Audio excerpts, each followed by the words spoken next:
Alors aujourd'hui, je vous amène sur une appellation très connue, l'appellation Châteauneuf-du-Pape, dans le sud de la vallée du Rhône. Très reconnaissable et souvent très connue pour ses galets roulés que vous pouvez voir sur les sols autour de moi. On est attendu par Christophe Sabon du domaine de la Janasse, situé sur la commune de Courthézon, donc juste à côté de Châteauneuf-du-Pape. Je me trouve en ce moment même sur une partie de ses vignes, sur une parcelle qui s'appelle le Télégraphe. Donc là, on va aller rejoindre Christophe tout de suite au domaine, et puis après, je vous amènerai un petit peu plus haut pour voir un petit peu les sols et les cépages.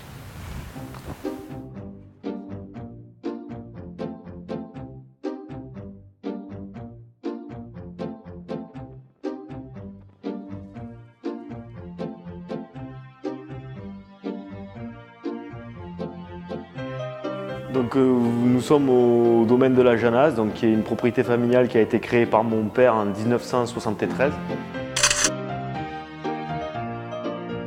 Donc, moi je travaille avec mon père depuis 1991 et ma sœur nous a rejoints en 2002.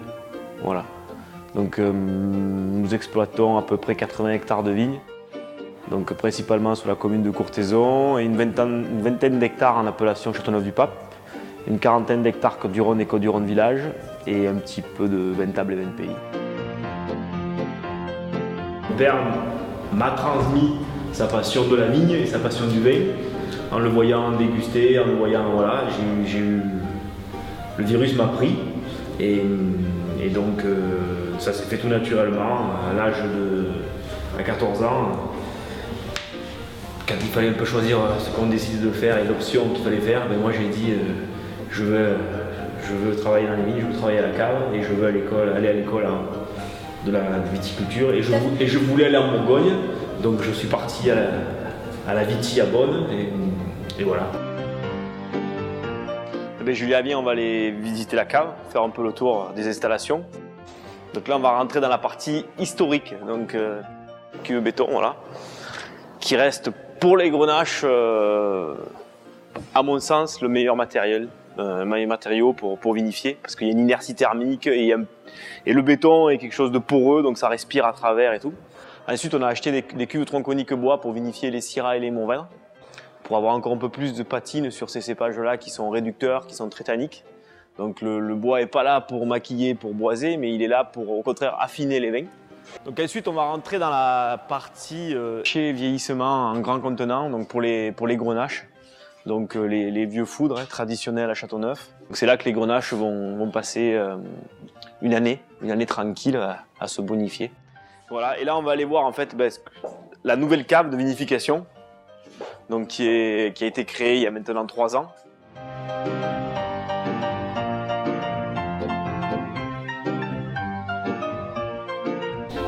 Moi j'ai pour habitude de dire que le grenache c'est le pillon de la vallée du Rhône.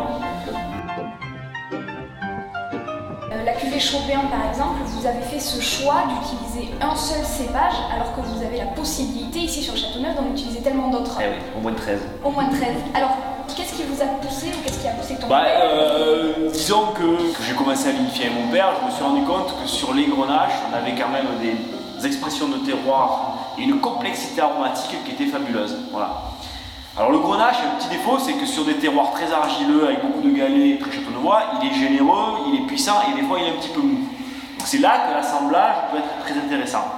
Par contre, je me suis rendu compte que sur des terroirs sable, des terroirs exposés au nord, le grenache avait naturellement quand même une très grande tenue, beaucoup de droiture dans sa structure, des tanins qui étaient bien équilibrés, et on n'avait pas besoin à ce moment-là d'apporter peut-être d'autres cépages pour le rééquilibrer. Donc l'assemblage serait un moyen d'équilibrer les mecs et de compenser le côté des fois un peu généreux du grenache. D'accord.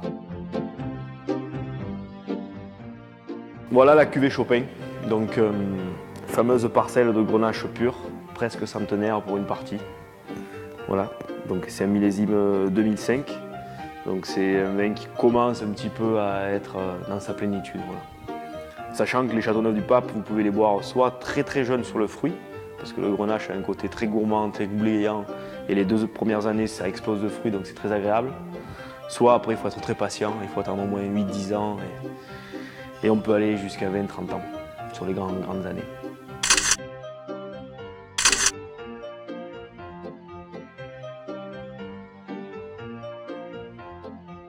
Vous vous pourrez dire que vous avez entendu Christophe Sabon en personne vous expliquer les différents terroirs et que notamment sur Chopin, ce sont des parcelles sur des terroirs sableux. Ce qui est un peu intéressant, c'est que moi par exemple de là où je viens, dans le sud-ouest, les terroirs sableux, c'est des terroirs dont on ne veut pas, qui amènent trop d'acidité dans les vins. Sur Châteauneuf et notamment ici à Courthézon, au contraire, c'est des terroirs qu'on recherche pour amener cette acidité, ce côté frais dans les vins dont on a besoin sur des climats comme ça.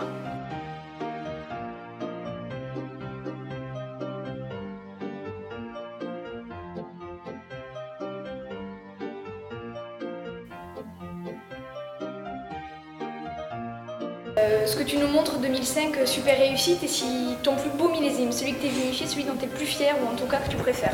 C'est tous mes bébés, donc je les aime tous.